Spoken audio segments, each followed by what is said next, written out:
One of these days we should let the cameras roll while we're talking about The Bachelor. People need to know that it's okay. Real men watch The Bachelor. It's true. Well, you just did it. Oh, crap. I wasn't ready yet.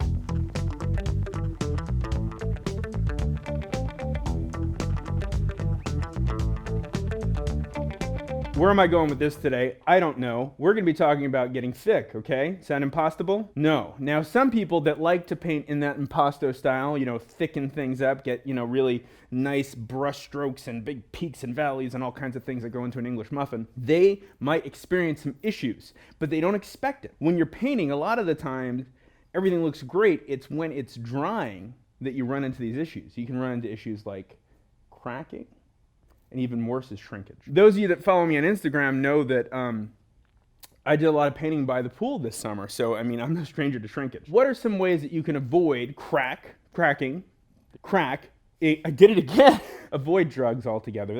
That's just, unless they're prescribed. If you don't do things following certain little rules, these things will happen. Now, I'm going to talk mainly about oils and acrylics today. If you want to paint thick in acrylics, first of all, there are different ways to create those things. So one thing you can do is add a medium to your paint. Now, when you add a medium to your paint, you will cut down on the intensity. But maybe that's okay. Impasto paste, right? Impasto gel. This is designed to be mixed in with your acrylic colors, okay?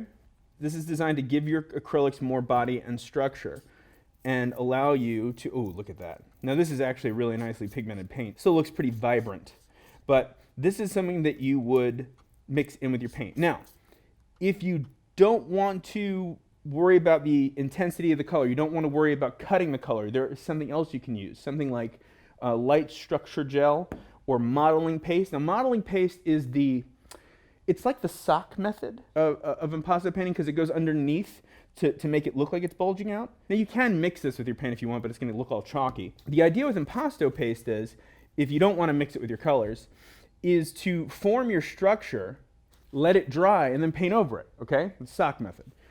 The problem with things like modeling paste is if you paint on stretched canvas, this is heavy, okay? These are like, here, Olivia, tell me, which one of these is heavier? Whoa. Yeah, Whoa. yeah, it's heavier. Yeah. And that can cause saggage, not bob saggage.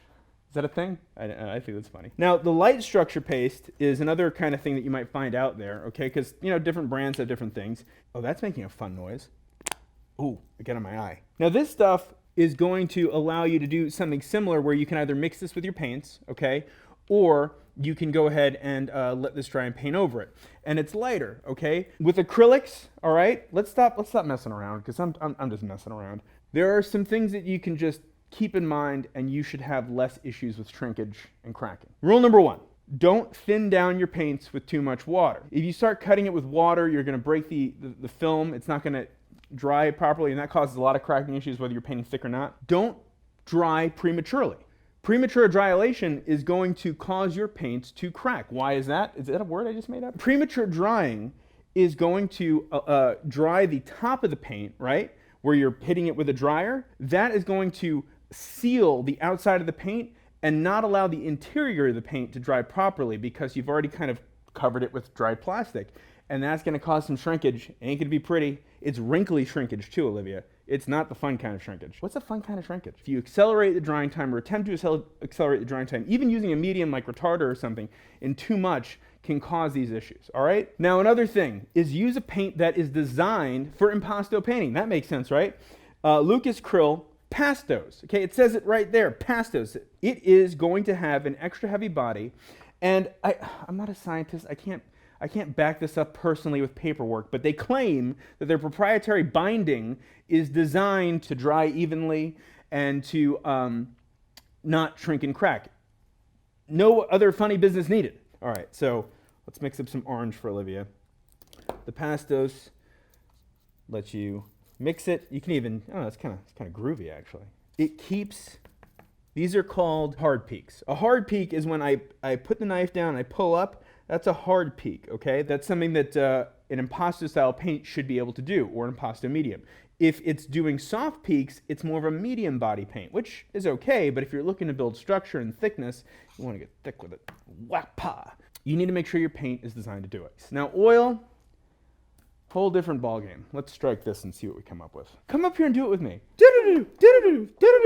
For those of you that paint in oils, one of the biggest issues I think that you can run into when it comes to oil paint, shrinkage, cracking, all that stuff, is not knowing some of the fundamentals. Fundamental number one is some of the less expensive paint out there, the cheaper paints, they might shrink and crack on you. They just might not have the same quality controls, okay? Fat over lean. Have you heard this before? Fat over lean does not mean thick over thin, but it kind of does at the same time. It's very hard to paint thin over thick in oils. Now, fat over lean has to do with the amount of solvent versus oil in your paint. So if you think fat, like fats, like oils, if it's oily, this, oils, well, this is actually fat and lean medium.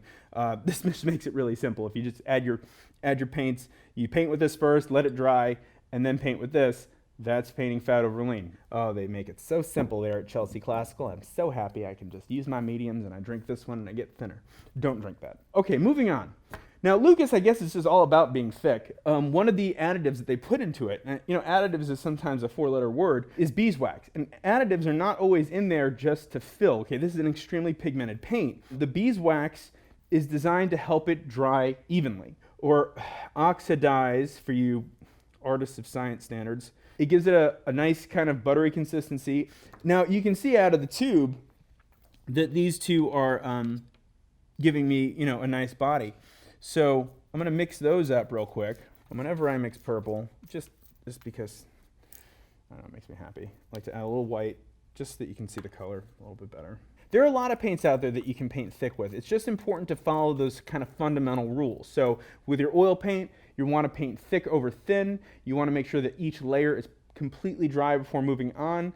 So to wrap this up, I want to make sure that you look out for shrinkage, you look out for saggage, and you look out for me on Instagram at MikeNotJerry. Put it up there. Are you an Impasto painter? Are you an Impasto painter? Do you like to get thick? What are some issues that you've had? Or maybe you haven't had any issues. And what's your secret? Share your knowledge, share your wealth. I am done.